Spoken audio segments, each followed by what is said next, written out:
Memasuki segmen terakhir di MTGW. Tadi Pak Mario mengatakan bahwa bangsa ini memiliki banyak sekali orang-orang yang jujur, Pak Mario. Yes. Tapi pertanyaan saya adalah, bagaimana dengan penguasanya? Untuk bisa menjadikan bangsa ini hebat yang justru penuh dengan orang-orang jujur, apa yang harus dilakukan oleh para pemimpinnya, Pak? Super sekali, Marcel Brown. Kita berikan tepuk tangan untuk Marcel Brown. Sahabat-sahabat saya yang baik hatinya. Iman. Orang yang sangat beriman, yang imannya kuat, kalau melihat sesuatu yang salah, diubah dengan tindakan. Iya. Kalau imannya lebih rendah sedikit, seperti motivator, maka bicara. Itu sebabnya saya katakan, ambil uangnya, jangan pilih orangnya. Itu berapa banyak orang di Indonesia yang mengatakan itu. Tapi jangan izinkan koruptor berkuasa. Yuk kita lihat memesnya. Perhatikanlah bagaimana para penipu menguasai orang-orang jujur. Jangan izinkan generasi penipu berikutnya berkuasa. Muka aslinya bengis keji. Tapi dia pakai topeng orang baik. Lalu dielu-elukan, lihat. Oleh rakyat jujur yang sederhana, yang polos, yang tidak suudon. Lalu dia berkuasa dalam kepalsuannya. Ini terjadi pada tingkat kelurahan, kabupaten, kota, provinsi, dan bahkan negara. Nah, sahabat-sahabat saya yang baik hatinya, walaupun urusan rezeki kita itu urusan pribadi kita dengan Tuhan, tetapi karena kita memilih pemimpin yang mengurusi harkat orang banyak, pilihlah yang amanah. Nah, kalau Anda mengeluh pemimpin-pemimpin kita tidak amanah, tolong Anda ingat, pemimpin-pemimpin itu juga rakyat. Berarti yang tidak amanah aslinya adalah rakyat. Itu sebabnya jangan izinkan orang tidak jujur berkuasa. Apakah akan terjadi lagi? Kemungkinan besar ya. Karena banyak sekali orang miskin yang bisa dibeli suaranya. Itu sebabnya orang miskin itu aset bagi koruptor, bagi orang tidak jujur. Mereka bayar sedikit, Rp50.000 untuk 50 triliun dalam kekuasaannya. Bisa dibayangkan itu. Dan kita ini orang baik, jadi hanya protes. Orang baik hanya protes. Perhatikan organisasi penjahat. Pemimpinnya adil sekali. Kenapa? Organisasi penjahat yang pemimpinnya tidak adil dihakimi oleh organisasinya. Penjahat kok. Kita ini orang baik-baik. Jadi kalau salah memilih dan memilih orang tidak jujur, kita hanya protes. Itu sebabnya penipu bersemangat sekali berkuasa memimpin orang-orang baik. Karena kalau dia tipu pun dan sudah diketahui menipu, masih baik. Ya, perhatikan.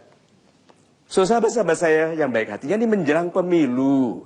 Jangan hanya mengeluh tentang yang lalu, perhatikan bagaimana ini akan berlanjut ke masa depan. Semakin banyak yang dibayarkan kepada Anda, itu perintah semakin untuk tidak memilihnya. Pilih orang-orang sederhana yang jujur, dan repotnya, calon-calon yang jujur pun harus mengabdi ke orang-orang yang tidak jujur dulu, yang sekarang berkuasa. Supaya dapat izin untuk ikut pemilu toh. Perhatikan orang-orang jujur yang mengabdi kepada orang-orang yang tidak baik. Supaya boleh terpilih. So, repot ya. Repot sekali. So, yuk karena kita, pembentuk suara dari bangsa ini, lebih bertekad yuk untuk menegakkan kejujuran. Pilih orang yang lebih mencintai kita, yang penyayang, yang betul-betul memikirkan kebaikan rakyat. Itu. Super sekali Pak Mario jawabannya, terima kasih. Sekarang kita bisa masuk pada kesimpulan program ini, Pak. Super sekali. Sahabat saya yang baik hatinya, yuk kita lihat memes terakhir dalam program kita ini.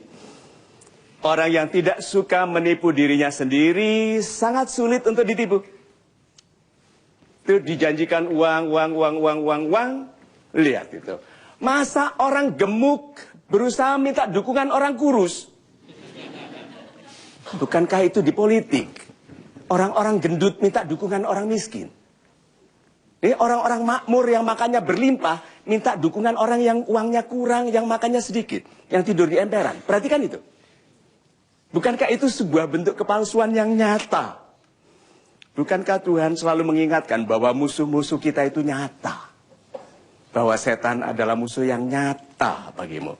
Bukankah itu pemberitahuan bahwa kita justru sering tertipu oleh yang nyata. So, orang-orang yang tidak mau menipu dirinya sendiri, karena itu bilang ini orang gendut kok minta tolong aku yang kurus. Ini orang makmur kok minta tolong aku yang susah. Berarti dia menipu. Lalu bilang, say no. Lalu malaikat dalam dirinya bilang, very good, Mamat. Iya toh? Kamu boleh miskin tapi hatimu kaya. Gitu. Terima kasih Pak Mario, 1,5 jam sudah kita bersama.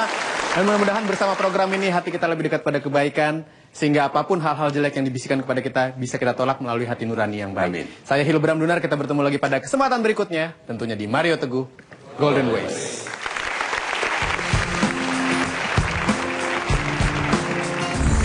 Setelah saya menyaksikan acara Mario Teguh Golden Way, saya lebih merasa lebih baik lagi untuk memanage janji-janji yang perlu dikeluarkan kepada orang banyak dan lebih selektif dalam memilih pemimpin di 2014 nanti.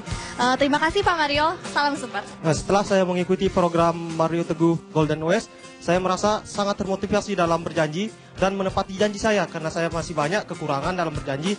Salam super. Setelah saya menyaksikan acara Mario Teguh Golden Ways ini, saya menjadi termotivasi untuk lebih baik lagi dan baik lagi. Terima kasih Pak Mario, salam super. Setelah saya menonton acara Golden West ini, pikiran saya jadi terbuka tentang politik dan kawan-kawan. Terima kasih Pak Mario Teguh, salam super.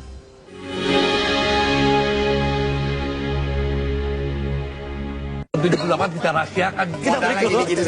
Kepada Kang Alvin,